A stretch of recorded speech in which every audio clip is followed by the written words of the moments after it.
Welcome back to episode 3 of Design Discord. I'm Alyssa Gerasimoff, the founder of Area, and I'm here with my co-host, Fernando Mastrangelo. Woohoo! Founder of Fernando Mastrangelo Studio. Right on. We're on number 3. I love it. So this is going to be an interesting conversation, I think. The other day, I was in therapy, my therapist. I do tapping.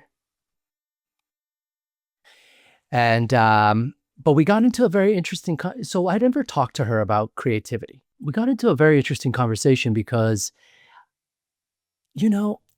I've been kind of struggling with my creativity over the last, I would say, 2 years. And so it sparked a conversation because it was like, well, how can we process some of this stuff? And so then we spoke briefly on the phone after, and I was like, oh yeah, and then you had some kind of point of view on this as well. And so I thought it could be interesting to just get a little vulnerable and talk a little bit about what creativity actually is, means, and how it changes over time. So, I can launch in, but what are your initial thoughts around creativity? Yeah, I think I'm particularly interested in this conversation to have it go in the direction of, not just, what it takes to maintain your creativity or creative energy or whatever, but also, when you are in the position of building a business off of your own creativity, how sort of the dynamics that exist in that, where I think I can't say that this statistic is by any means correct, but I did read somewhere once that if you look at, the greatest artists in history, like Picasso, de Kooning, Pollock, that they produced, let's say, like 80% of their work within a 5-year period of time of their life. But as just a human being that needs to make a living, how do you operate within, creative ebbs and flows that, are not predictable? It's not like, oh, you can't predict you're going to make, $5,000 consistently over the course of 12 months for 40 years. Right. And be able to sustain that pace. But yeah, what have been kind of your challenges that you've been going through? Well, I don't know where you read that, but I've tracked many careers over my long time of being in the arts. I started when I was 19, so I've been in it a long time. And I actually had a little bit of an obsession with this. And this was like pre-data, pre-internet kind of era. And so what I would do as an undergrad is I would go to the library at my college in Seattle, very small private arts college. And I would go and I would read the Faden books and I would look at magazines and I would track people's careers. The first kind of early parts of your career are kind of the most important, but creatively, that 5-year period, there is something to be said about that 5-year period. Look, the Beatles wrote all of their songs in 8 years. They did everything that the Beatles did was in 8 years, right? But if you think about the magnitude of what they actually accomplished in that time is kind of insane. I have found that same thread in my personal life. Once I became successful, which was around 35, is when the world started to change around my work. And those first 5 years, they were explosive, And I don't just mean explosive in terms of, how much money I was making, although that did translate too. But I feel today that those first 5 years, from 35 to 40, those were the most creative, most explosive creative time for me. I established my language. I established the way I make things, what my kind of thesis around my work was. And when you have that type of explosion, and I watched a lot of my friends go through this, I want to bring another example to the table. This guy, Vincent Pocsik, I don't know if you know his work. He's a woodworker. He kind of does figurative lamps. Very cool, out of walnut. Yeah. For a long time, he was making kind of figurative work-ish, but he hadn't kind of broken through. And then it was like, and I watched it because I was already kind of more settled into my career. And I was like, and then all of a sudden he made the first lamp. And it was like, boom. All of a sudden, everything clicked. And then I just watched him in that same explosive phase. And it was just like, and dude, the attention started to come, the show started to come, the money started to come. And it was just like, da, da, da, da, da, da, da, da, da, da. And it's fun to watch. And it's kind of interesting. And what's happening to you, you feel like it may continue forever. Then reality starts to set in after those 5 years. And things start to change a little bit. And so I used to criticize artists for plateauing. So many times we look at careers, like, for example, like a huge career like Wendell Castle, let's say. I mean, when you think of Wendell Castle, what do you think about? Like, what's the first thing that comes to mind? I don't know. I You don't know Wendell Castle? Wow, that's a big generational difference there. I have a really good memory. I have a memory that is completely incapable of connecting names to to art. Well, he's the guy that well, let me explain it and see I know, like, I see the blurred image. Here, let me just go. Yeah, just take a look real quick and you're like, oh my God. I know what it is, but I just... Yeah, take a look. Wendell Castle, obviously, for people listening who know his work well, it's like you think of these black, woodwork kind of alien-like forms, right? Futuristic, surrealist, maybe. If you look at some of his early work, it doesn't look like that. But once he found that language, then you spend a lifetime exploring that language. And even though as an audience member, you're like, okay, yeah, just another Wendell Castle, that's the aha moment that everyone is looking for. When you're making art or when you're making furniture, you have to find that pivotal moment. It happened to for example, like Casey McCafferty. I met him years ago and he was kind of doing these early consoles that had this it was like a console with like a little like thumb up in the center of it. It was like, and then I remember we met in LA, we had a great conversation and I was super into his work. And then Casey fucking found his language, and then it just started to explode. And he was another one of these cases where it just explodes. And, I think now he's probably in the midst of his heyday of his contribution.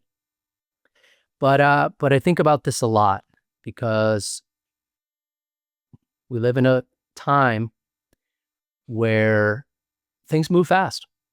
Do you think that when something like that clicks in the market, let's say, do you think that it also always clicks from the creative side?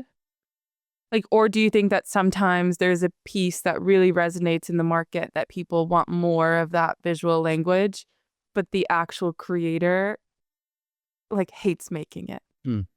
Or wishes that another type of work, had that reaction? I'd say, honestly, that's a really good question. I can speak to that. There are a lot of works that make good income for me and for the studio, that I'm not passionate about anymore, obviously, you know what I mean? And yes, there are many, many times that I think to myself, damn, I wish I didn't have to make that anymore. In design, more so than art, but even in art too, people get trapped by what piece they're getting known for. Yeah, it happens all the time. I'll give you something that really upset me. I was doing a lecture. I was doing not a lecture, I'm sorry, but I was on a panel at Neue House a year ago or so. Mm. And I was talking, and it was myself, Mark Grattan, Laura Young from Future Perfect, and they were showing some of my work while I was speaking, and they showed them my mirrors came up onto the screen behind me, and Mark made a flippant remark about like, yeah, man, like, we've seen those, a lot of times, and like maybe Mm. time to move on. Oh gosh. Right. First of all, I was pissed because I was like, dude, I've supported the shit out of your fucking career. Okay. Like, and I thought it was a little bit of a jab, and I was upset. I was pissed. And I held back from like saying what I actually wanted to say, which was like, well, dude, when you become successful, finally, you're going to get trapped in that too, dude. And the fact that I am trapped by some of these mirrors is a result of the success that I have.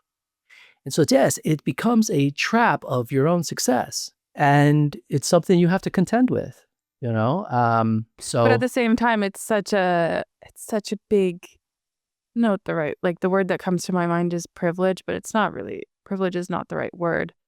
It's such an amazing opportunity maybe to be able to make a really healthy income from your own work. And so I feel like there's this balance of, okay, yes, maybe I'm not passionate about this work anymore, but it does allow you to explore other things creatively. You would think that, right?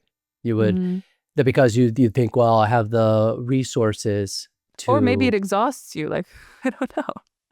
I Yeah, have not been in that position personally. But I think it's both. Because the reality is that once you start to make money from your work, like serious money, like you then get into a phase of life of trying to protect that money. The risk taking, your risk appetite slows down.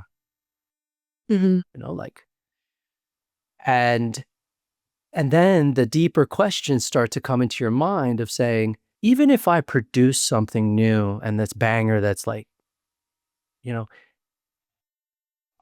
people really gonna respond to it the way they did in my first, when I first showed the drift mirrors, it was explosive, it was like, okay, like this is it's a new thing in the world and people love it. And that momentum has not died for those pieces. And, fortunately, it's a big world out there, so I can still sell them to. There's a stage in life where you start to ask yourself, well, can I want to preserve some of these earnings, and there's a comfort to that. Yeah. You're young, so you're at the fucking risk-taking part. Right. Like, if Area turns into a 6, 7, 8, 9-figure company, right? when yeah. You'll have to see where you land on that, spectrum.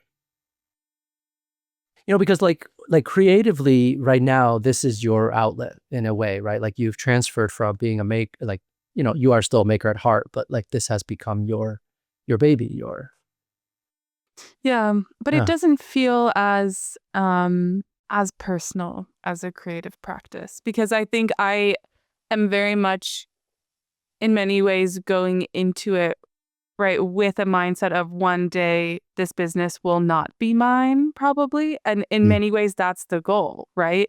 You take the risk to build a business of like this nature in order to hopefully like have a successful exit at some point. And I think that you sort of, I feel like I have to have that mindset, because if it feels too, oh, this is mine, this is my baby, it has to be, then letting it go would feel impossible. I feel very stimulated by what I'm doing for work now, but it's not, it's like creative thinking, but it's not like personal expression. So it definitely, yeah, it feels quite different for me. let's say area gets to the stage where it is kind of, it's pumping along and it has a good team and all that stuff. Mm-hmm. Are you going to come back to your creativity? 100%. Yeah.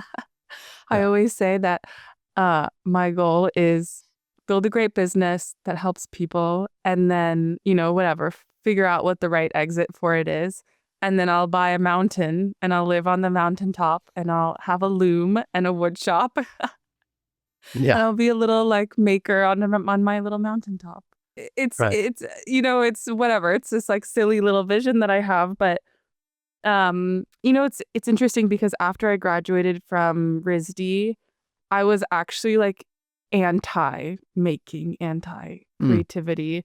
And I think the Why? RISD education like destroyed my passion, Oh, actually, wow. because the education there is so based on critique. And so it always felt like, I was in this group of 25 other people that were all studying furniture design with me. And I think we all felt like we were not better than the person next to us. And that it was always this cycle of like critique from others, critique from self, comparison of, oh, the work that I'm making is not as conceptually developed as someone else's, is not as like well crafted as somebody else's. And I fully left RISD being like, I am never becoming a maker again. Really? Like, I yeah. didn't know that. You never told me Yeah. that. Yeah. I never But you, thought that I would come back to it as like, I don't know if I would right now consider, developing a collection and launching my own work in that way. But there was a period of maybe the first like 2.5 years out of school, I didn't make anything. I didn't draw anything, I didn't even have at all. And then slowly I made some quilts and kind of, I've always loved textiles and have been, in just exploring in my own little personal life, that space a little bit. But but have like through my own process and have come back to love it again. Yeah. but then how did you rationalize going to a school that's so expensive, that's so specific, and then kind of walking away being like a little disenchanted by your own passion? I mean, I didn't expect that to happen, right? No, I'm asking so, but afterwards, how did you? Oh, I was so confused. you Yeah. know, for sure. I mean, also I Yeah. graduated in 2020, which really didn't help, and we left we Right. all left RISD, we all left campus March of 2020 in furniture. One of the most exciting things is like finally your senior spring semester, you work on your thesis and you develop your collection or your project. And that opportunity was taken away from all of us. We Right. didn't even have grades the last semester. I submitted some like written sort of like design research project that I did. A final crit was not required. Attendance to other crits was not required. And so it's like I sat in my parents' house the final semester, sort of like immersed in the project that I was doing, but like no shop, no like physical materials, like no, and and then it was just over. And I think that that kind of ending and that like very abrupt cut off from resources, I think I didn't even know like how to get back to that. After you leave school, generally, it's ending and your studio access is going to be over. But for us, it was like we were in studio on Friday and on Monday, everyone like, your key card didn't work anymore. Right. So. Oh, I had such a different experience of leaving school. Like when I left undergrad, well, I went directly to graduate school, which makes a big difference, I think. But I had studied sculpture undergrad and then went for sculpture for graduate school. I was not making furniture. When I left graduate school and I moved to New York, like my only thought was like, how am I going to get a studio together? So like I rented a loft in Bushwick, up deep into Bushwick. It was like $1,400. I split it with a another graduate student who I went to school with at VCU. And so we paid $700 a month, and we lofted the rooms. And so we left the Mm. whole ground floor as sculpture making area. But there was no part of me that thought, because most of my peers left school and didn't make again. Mm. Just like was like, that didn't even factor in for me. I was like, okay, I studied, I'm a sculptor. I need to just like find a way to continue making sculpture. And then of course I got the job with Matthew Barney, which helped me stay in sculpture. But I would go home every single night and I would work on these clay pieces, like sculpting clay. Then I molded and cast them. So, but it was not an option to not, because at that time, my creativity was like, I've always thought of my creativity as my best friend. So it's like this thing that I carry with me everywhere. I have access to it, to him, to her, whatever, all the time. I'm like, hey, what's up, buddy? You know what I mean? I'm like, let's hang out tonight. Let's hang out. Sweet. And yeah, that's the way I always saw it. And so it was like, it was my best friend, and it continues to be one of my best friends, although now I have a more tumultuous relationship with it. In a lot of ways, the success has made my relationship with my best friend harder, because I do have the means to not worry about money anymore, which is great. But I don't have the total freedom to not make still. Like I can't just be in my studio and spend $30,000, $40,000, $50,000 on a collection and then just be like, oh, that was so fun to just do that. And I find that's created a lot of tension for me, because I deeply desire to go back to the days where I have my buddy and we're just like hanging out, making shit, and there's no public to please, there's no shows to do, there's no nothing besides me and my friend creating ideas. Maybe you should do a residency. Yeah, like Skowhegan or something. Or I've thought about it, but think about where I'm at. Like, I have I need help making things. Like I can't produce by myself. I need help. I'm going to take an assistant to a residency. And I have. Well, you might discover that you find a new passion for something else, like something that is not like something else, but that there's plenty of things you can do on your own. Whether that's like commercially viable within your existing business, maybe not, but to come back to your creativity through even small ways and small projects might work. Yeah, there are times, there are like certain projects that come along, certain amazing clients that come along, and they allow me to flex my creative muscles. Like last year, I did this incredible table for a client, Molly. Thank you, Molly. I don't know. So Molly was like, I love your work. I want a desk. I was like, cool. She sent me, she wanted in the escape language, which is the cast landscape languages. And she was like, propose whatever you want. I was like, all right, sweet.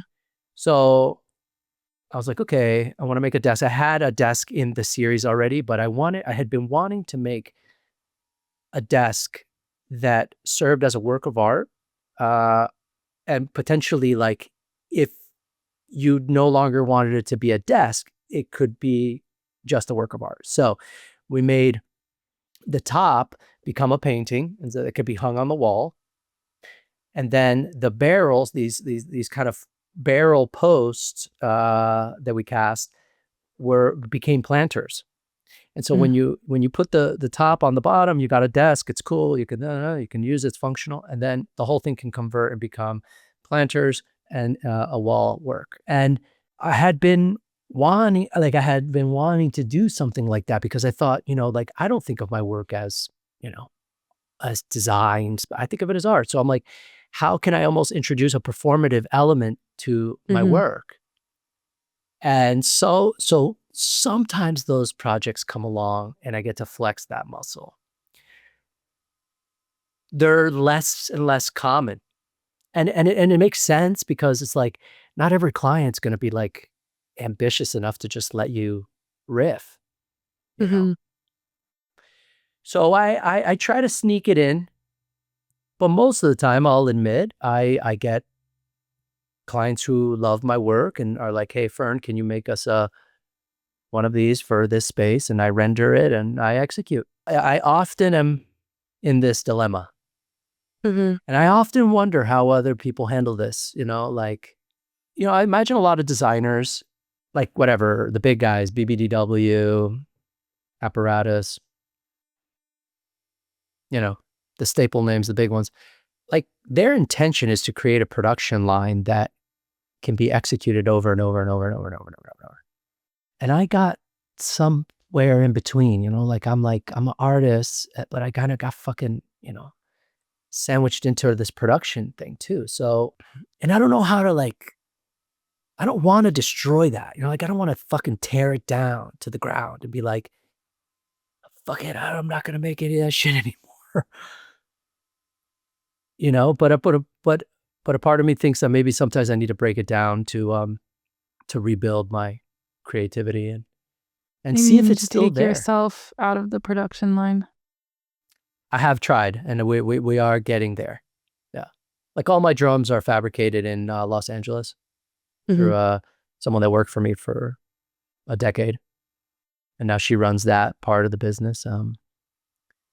I don't make the consoles. I don't make certain pieces that Yeah. yeah. But everyone that does those, the people that make those for me now are people that have worked with me for a long time, and now they're kind of helping me, by taking over those and allowing me more freedom. Mm. So do you feel like now the struggle is that you have this consistency of orders that do come in that you are part of the production line on, and there is not enough time to be to reconnect with your creative buddy? Or do you feel like there is I don't know how to say this, like a deeper challenge where you don't know where your That's buddy good. has gone? Yeah, yeah.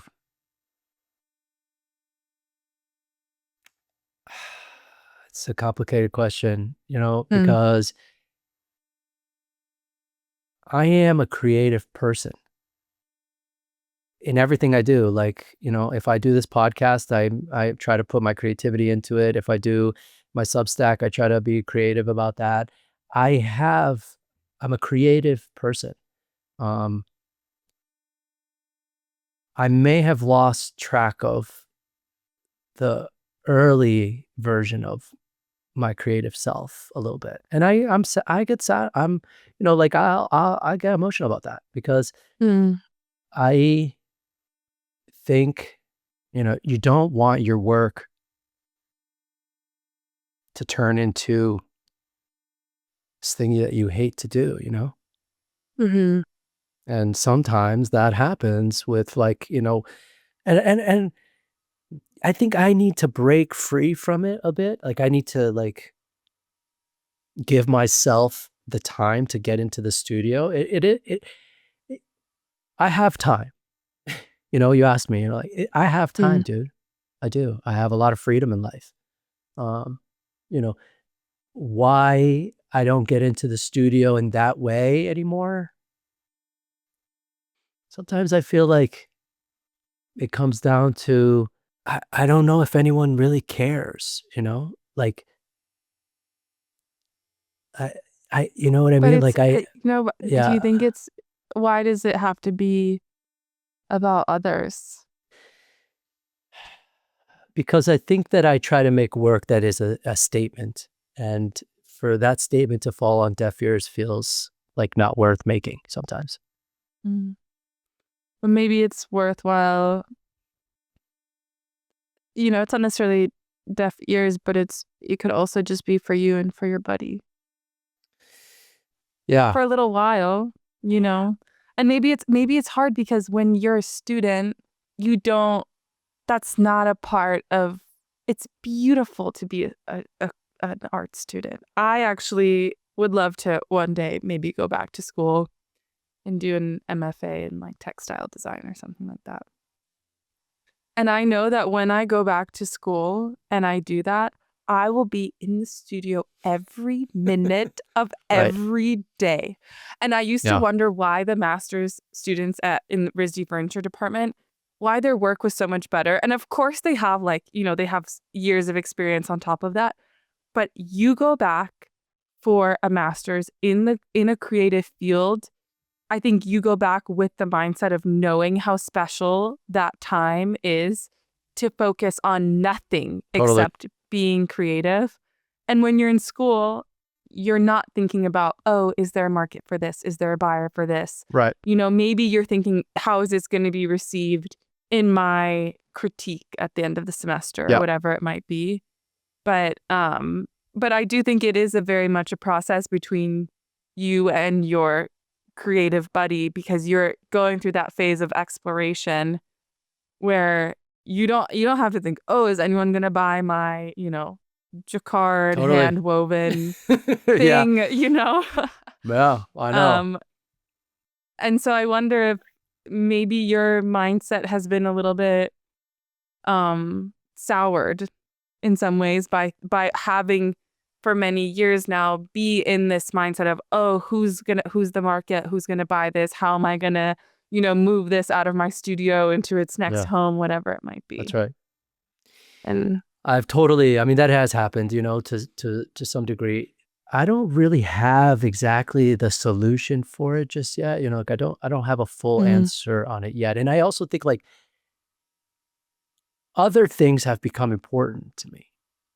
When I was your age, I didn't think about anything besides trying to be an artist and a famous artist.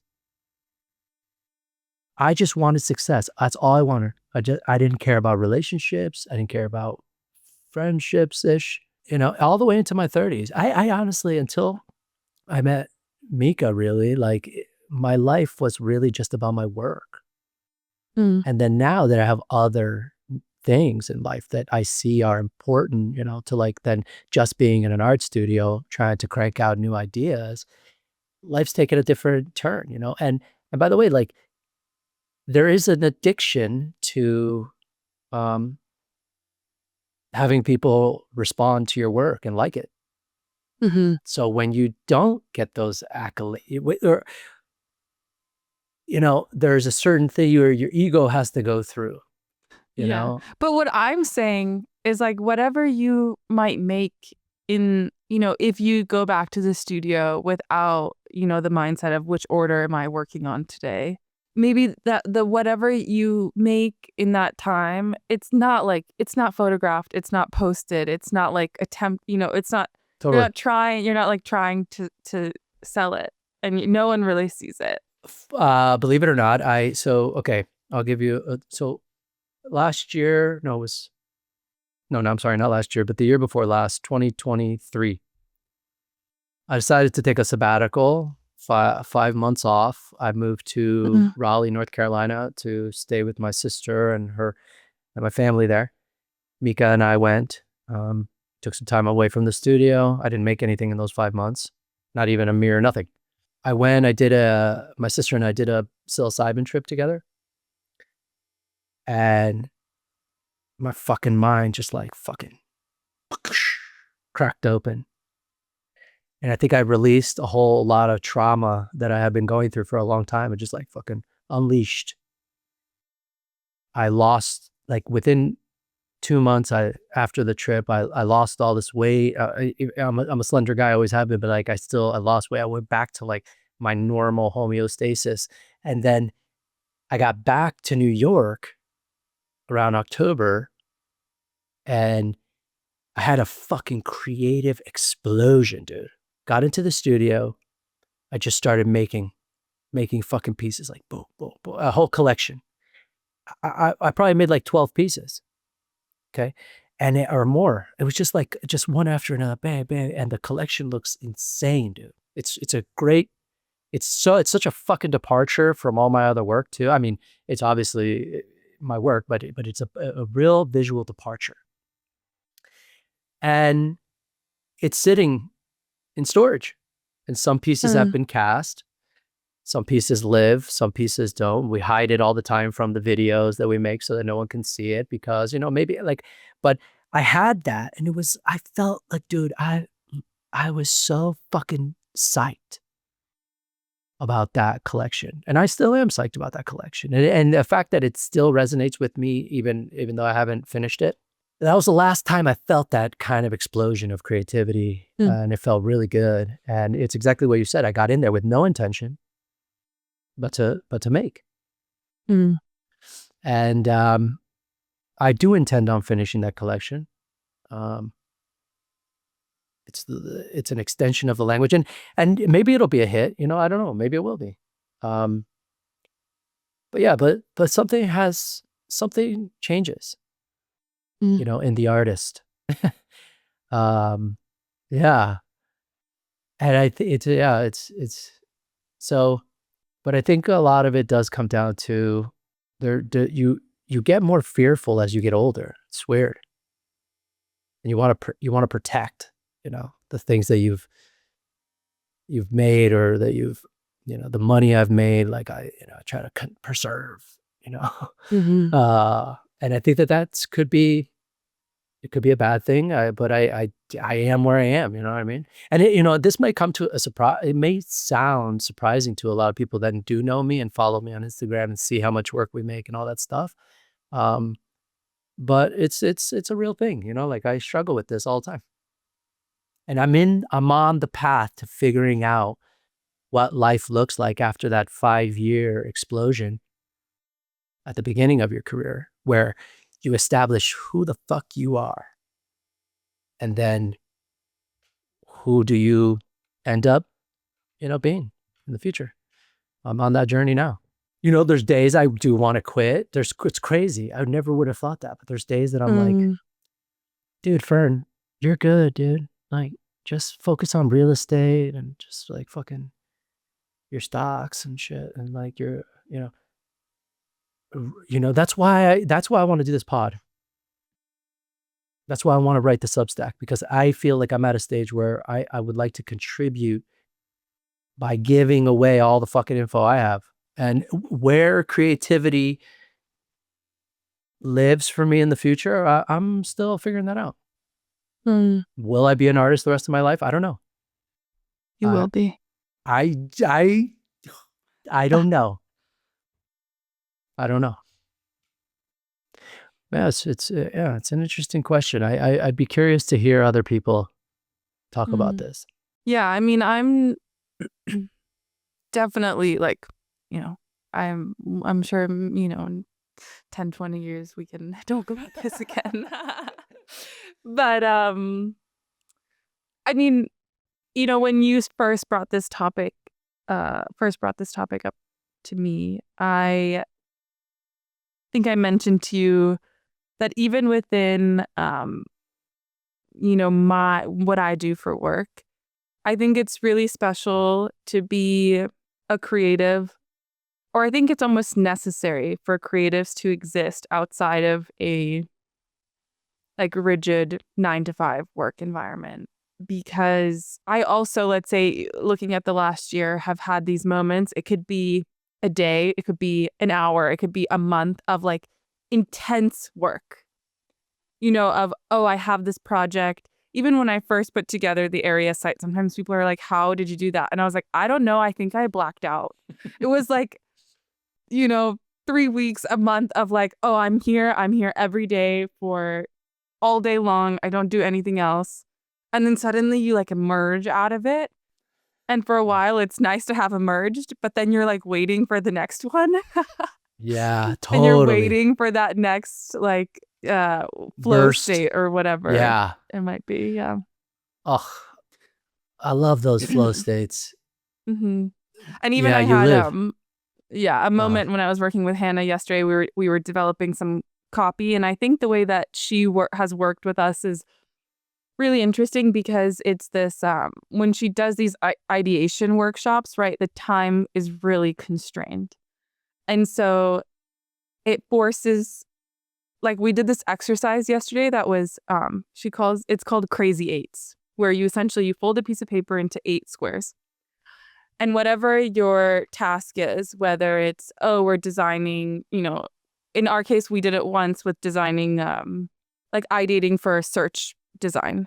Yesterday, we did it for ideating for copy for the new landing page. And it's essentially what you get is you have 1 minute per each box on your piece of paper. And you just write down whatever comes to your mind. And you go next, 1 minute after the other for 8 minutes straight. And you're in this like hyper focused zone, digging, like literally like digging through your mind like this, like pulling it all out. And at the end of the 8 minutes, I was like, here it is. Here's the copy for the landing page. And it's great. And I don't really want to share it now, but I can send it to you later. And it's amazing how you could sometimes sit for hours thinking about something and it doesn't come to mind. And then you force yourself to be in this time constrained position, and how creativity really thrives when you have a deadline and you just Totally. have to make a decision. I used to love when I would do a show that had a theme, like you guys kind of created a theme for the Lyle show. Yeah. Right. And I Yeah. actually think that's a smart idea to give artists a little bit of a restraint. Because I love to try to flex my creative muscle within a problem that I have to solve. Yeah, that's fun. Yeah, we noticed that. I've noticed that with both of the shows now, with Collectible and with the Lyle show. Yeah, it's interesting how even with the Lyle show, there were people that were like, tell me what object you want me to make. And it's like, yes, there's the theme Yeah. of, create an object that's an ode to your home. But sometimes they'll be like, what do you need? You need a vase, you need a bell, do you need a spoon? And they like that constraint of pushing their practice to, a place that maybe they haven't themselves. And I've found that really, yeah, it's been an interesting to discover that. I actually love doing this with furniture because one of the things that I always felt with sculpture, I have a template for how I think about making work, any kind of work, but it's form, content, and materials. This triangulation, form, content, and materials. That's the basis of my work. In sculpture, you do have to figure out all three: what the form is going to be, what the materials are going to be, what the content's going to be. The thing that's solved with furniture is the form, right? Like if I choose, so I would say, okay, I want to express this idea as a sofa. Okay, well, sofa, I have that already plugged in, and I really like that because then it says, well, how can I explore my creativity within the restraint of a sofa? And if I wanted to be semi-functional, well, how can that also, and so that's, I think, what really I loved about furniture when I first started making it, because I was like, because I was good with materials, casting, sculpting, right? And I was like, okay, cool. I need to just make a fucking bench. Sweet, dude. Like, when you're making sculpture. So, for example, I'll reference the Drift collection because it's well known. I was like carving glacier forms, right? So let's say I was making sculpture. Well, if I just carved glacial forms and I cast them, yes, there's something there, but I would have had to have it conceptually tied together. So I would just say, okay, well, what are these sculptures try to signify, right? But with that being a sofa, it allowed this other dimension to occur, and so, and I still love that about. I think that's why, like, I spent the first 10 years of my life being a sculptor to come to furniture, to find my way to furniture, and I do believe the way I entered it was kind of a kismet thing, and But I really love that restraint of design, of like, hey, it's going to be a bench, it's going to be a side table, it's going to be a console, it's going to be a sideboard, whatever. That's cool. And it gives me a lot of room to kind of flex my muscles there, Yeah. and it's something fun. I think, something that separates you from artists specifically. So I'd be really curious what kind of work you would make. I haven't really seen that side of you. I've only really thought of Yeah. you as an entrepreneur. You know, Yeah. I'm sure I'll get my 5-year whatever you want to call it I mean, at some honestly, point. I think it would be textiles, 100%. it would be textiles. Or furniture, or furniture objects that are like, very textile, have some sort of textile component to them. Yeah. Well, But I don't think I would ever make furniture. Like I don't know. The world of furniture I don't think it's really I don't think that's what I would do. No. Yeah, interesting. Mm-mm. I don't have any ideas. At least Really? right now, yeah. I Right think now. it's also hard. I'm curious what, I think there will be a period of my life where I have some sort of practice, or I try to build a small brand or whatever. And I'm really curious to see how what I end up making will be informed by all of the things that I've seen, right? I fully believe that I am one of the people in the world that has the greatest amount of visibility into all, like, so much design that's happening today on all corners of the earth. I, and there, of course, there are still pieces that I come across that I'm completely shocked by. And, everyone, great designers are successful at creating that distinct visual language, but I haven't quite found exactly what I think is missing, right? And I think that one day it'll click and I'll be like, oh, this is what I think is missing. I don't think in the that's how it's market. going to go, dude. I think it will. Or like, not that what I think is missing, but I will have an idea. I'll have an idea for something. Yes. And I'll think, oh, something comparable doesn't quite exist yet. And I had one. I did a really great project, probably my favorite project I ever did at RISD. It's actually my sophomore year, and I did like embroidery through wood. Oh. And I've never seen anyone do it, except recently I found actually a Mexican design studio that has a credenza with panels that have some sort of thread going through them. Interesting. Yeah. Yeah. I don't know. Whenever I have a former assistant who I don't love him, but he's going, Nick Missel. You're probably listen to this, Nick. And we have he was working for me, and then he was fabricating he used my studio at night to fabricate another project and make money out of my studio, and then called in sick the morning, like at 8 a.m. He's like, sorry, friend, I can't make it in. And I was like, why? He's like, well, I worked all night at the studio on what? On this other person's project, like making money off my. I was like, dude, you're fired. He was honest. He was a RISD kid, by the way. He was honest. And but he's a RISD kid. That's a hard thing to be honest about. You know that you're doing something wrong. He may have lied to me, and then someone else in the studio may have. I can't remember. I mean, dude, it was 2015. So anyway, but Nick, and if you're listening, Nick, I do respect your work, and you know that because I put you in IGC and you won the Emerging Designer Award. But I believe he's in his moment where he has found his language recently, the pieces that he's showing with Wexler. And I'm sitting back and kind of like watching as his career is starting to kind of, look, this kid deserves to be with carpenters. Like, I don't know that he has the personality to make it through that kind of thing.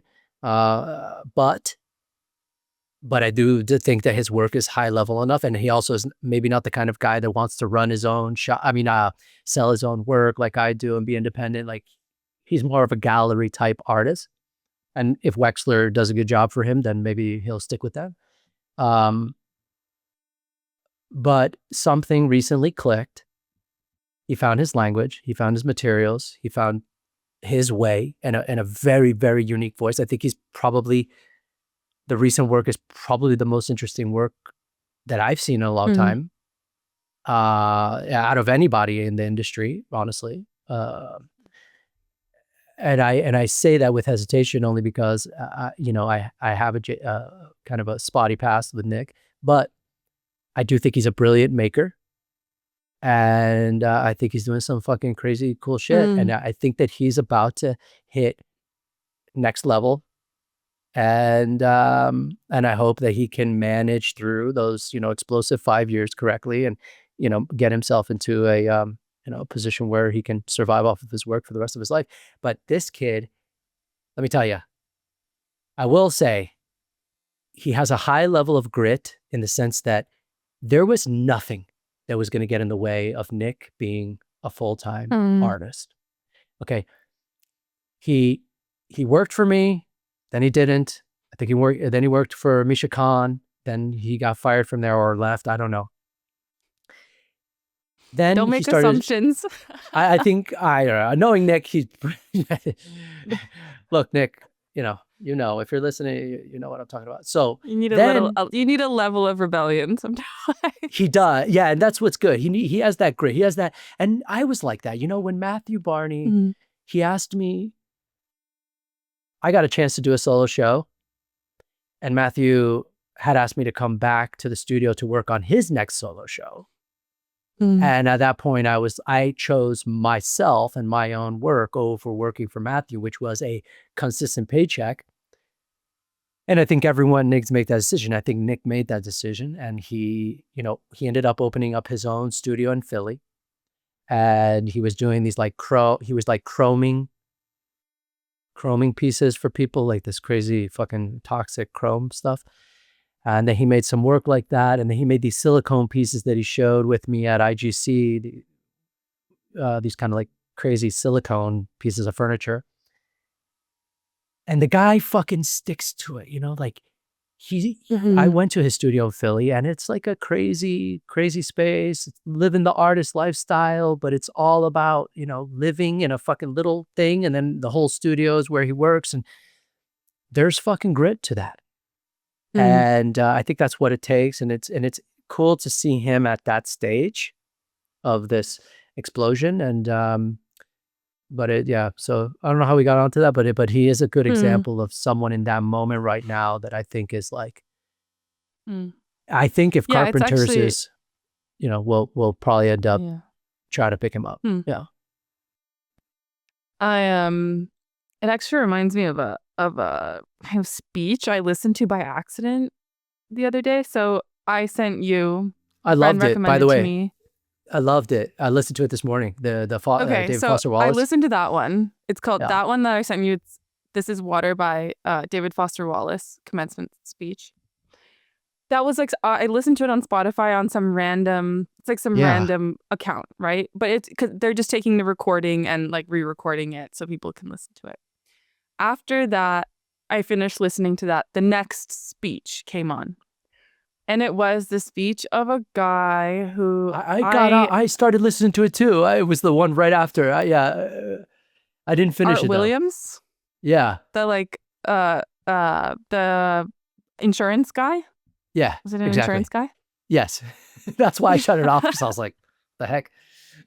First of all, it's from the 80s, like from the 1980s. He's from rural Georgia, and he has a very strong accent.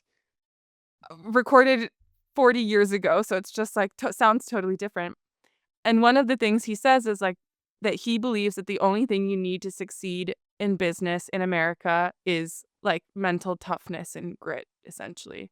And he was like, it's not about your degree, it's not about your IQ, it's about how long you can stay focused on one thing. And he goes, many people can be passionate for 2 to 3 months. Some people can be passionate for 2 to 3 years, and a very small percentage of people can stay passionate for 2 to 3 decades and get the business to a point where it is successful through maintaining, I believe that the majority of businesses uh have a place in the world. Can find there's whatever 9 Yeah. billion people. Every idea has a set of people that it can serve, but it can take a really long time to find them. And if you are willing and like have the energy to wait out until you do find them, um but yeah, it can Honestly, take a and so it, I think that's the key yes. factor that you need to have. I would not only say that I would piggyback that by also saying I think one of the main factors as well is your ability to endure pain, suffering financially, Mm. yeah, loneliness. Uh, it is a tough game, the art and design game. It could be a very lonely career in a lot of ways. Yeah, it's about mental toughness. You know, when I was 35, dude.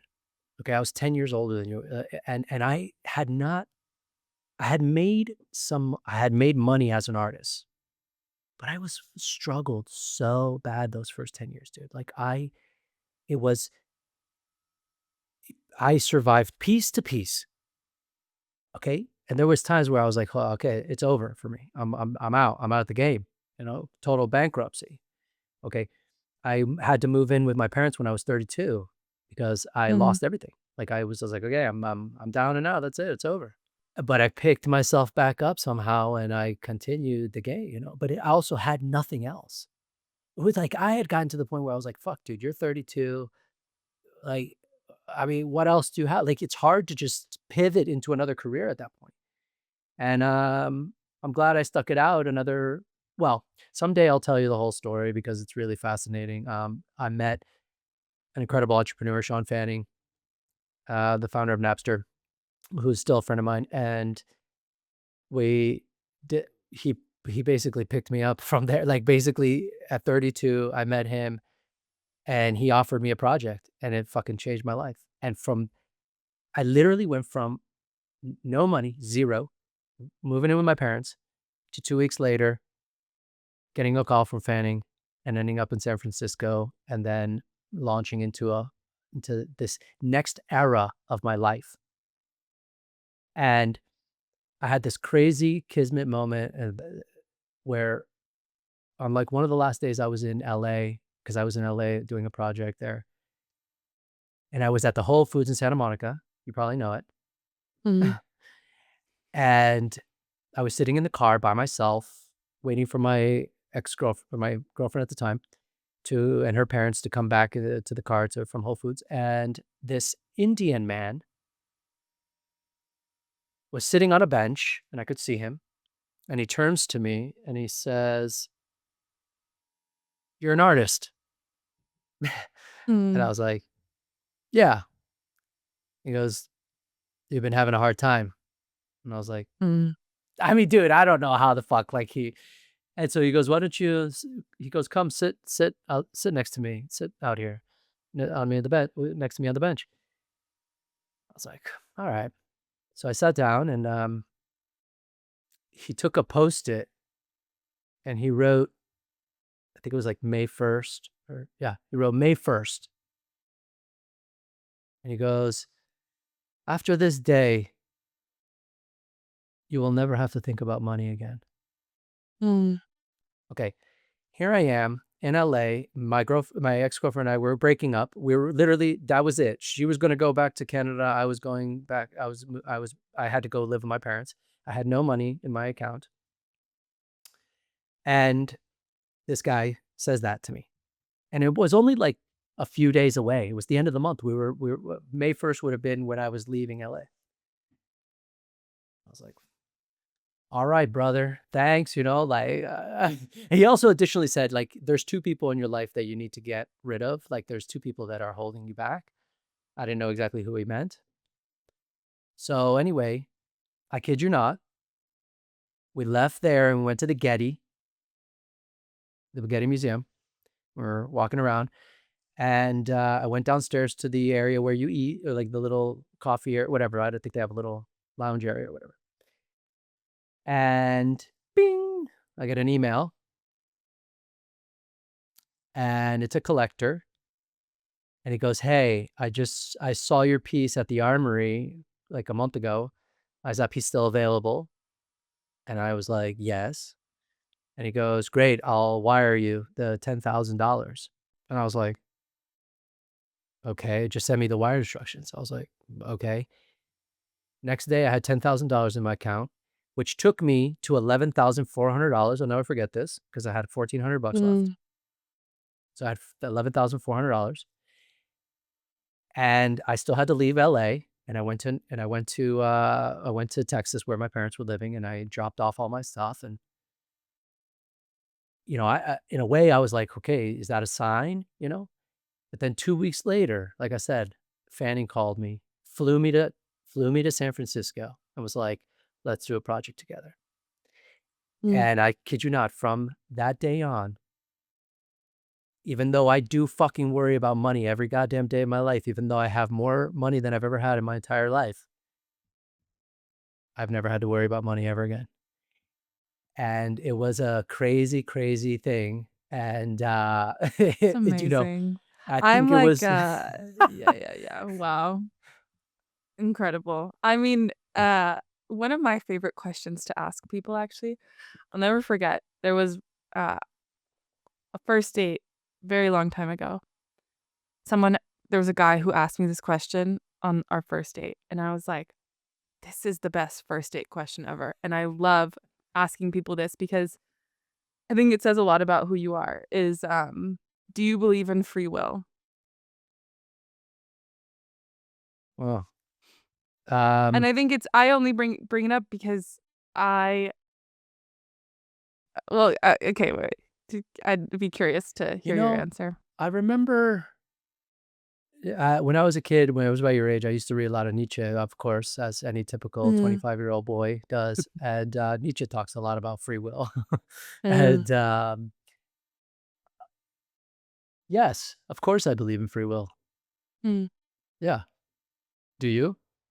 no. You don't. No. You Like, think that not that everything at is all. okay. Mhm. Like, I think if Huh. it's a percentage out of 100, I believe maybe 3 to 5% Oh my is free God. will. Oh my God. Yeah. And, Huh. I think that the Indian man would agree. Yeah, he probably would agree, but I mean, uh, it's a different conversation, but yeah, totally. But I think that I mean, like, maybe if we weren't recording, and you told me that story, I would probably cry.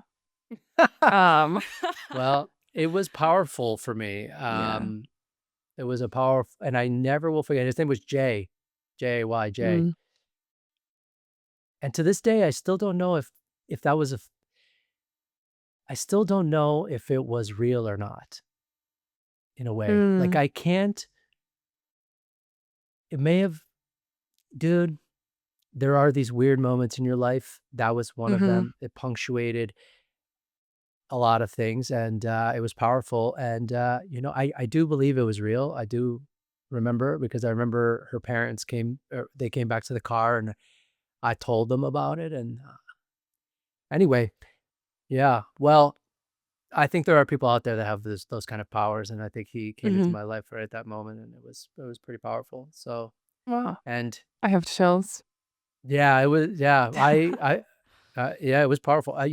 So, and I haven't told that story that often publicly. Mm. Not a lot of people know that, because also it was like, you know, I don't know, it's kind of a weird down. I was about to go move in with my parents at the rock bottom of my life, so it was kind of nuts.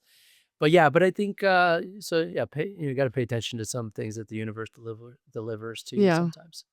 Yeah. Well, that might be a good place to wrap. We ended in a very different place than when we started. Did we? Well, Yeah, you know, I think we A need little to bit different. explore a lot of topics on this pod, Mhm. you know? Yeah. And part of it, I think, is like, yeah, be really, really forthcoming about, our struggles. Like when at Mhm. moments when you're feeling a certain way about area, which you will, and there's been days already that you feel that way, Mhm. we could talk about it and we could figure, like because I think it could be valuable for people to hear. It's not Mhm. always shiny. No, mostly not. Actually, Mostly not. I was, yeah, with Hannah yesterday, and she was like she showed me this video that someone had sent her about the, founder of, Aviator Nation. You know Oh Aviator yeah, the Nation? It's like woman. a Yeah, yeah. totally. And it was like, the typical 30-second. I don't remember why she showed it to me, but, like, the typical 30-second clip, and it was like, "She started Aviator Nation out of a moment of, she went to the thrift store, she cut up the shirts. 5 years later, she has a booming business." And you're Yeah, like, "I'm sorry, that's not how it works." I Like, know. you could say the same thing about, Fernando. One day, he, like, got a call and and it's like, there Totally, is so much, like, slogging through the mud. To distill a story that way to me, like, it just drives me crazy. totally. Oh no, yeah, I could tell you the glamorous story of it, yeah, and that's always a good one to tell, but it's like, yeah, it's not glamorous at all, and yeah, and her brother was the Tom's guy. Oh, really? Yeah, shoes. Yeah, so Mm, they're a entrepreneurial family in general, but yeah, yeah. but I used to like Aviator Nation. I don't wear it anymore because I in New York now everyone is wearing it, but it's like dads. It's like dads are wearing it. I'm like, what the fuck, dude? Like, can't wear Aviator Nation ever again. I told Mika, I was like, we're never wearing Aviator Nation again. Like, I wear it in my studio so that I can so I can like get resin on it and shit. I mean, yeah. So, But well, anyway, it's just this it's all right, it's all about it feels like so much of how, your public perception, it's all about storytelling, and you can spin a story. totally. Someone can Or how spin your a story PR about agent you tells in it. any All ways. right. This was great. Well, episode 3. So guys, if you're still listening, if you teared up a little bit, or Mm. not, um, thanks for joining us on episode 3. This was a fun one, did a little bit different than we've done. And again, subscribe to the channel. It's super helpful. We don't create the algorithms, but we have to abide by them. So, Leave a yeah, comment, leave topic suggestions. correct.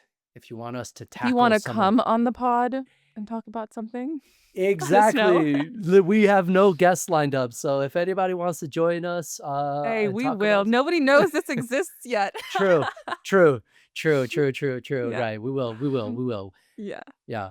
It's gonna be funny because like we're probably gonna get like 100 subscribers and then it'll be like, oh my God, got 100, and then it'll be like Mhm. 200. And then it'll be it's a slow grow, but Yeah. it's we're not doing it for money or anything. It's just for fun. And but I think it's gonna be great. So Mhm. um yeah, catch us, subscribe to the channel, leave us a review. You can find Alyssa at ERRIA_XYZ on Instagram. and Fernando Mastrangelo at IamFM on Instagram or mastrangelo.co on the web. And yeah, guys, thanks for sticking with us, and we will see you next episode. See you soon.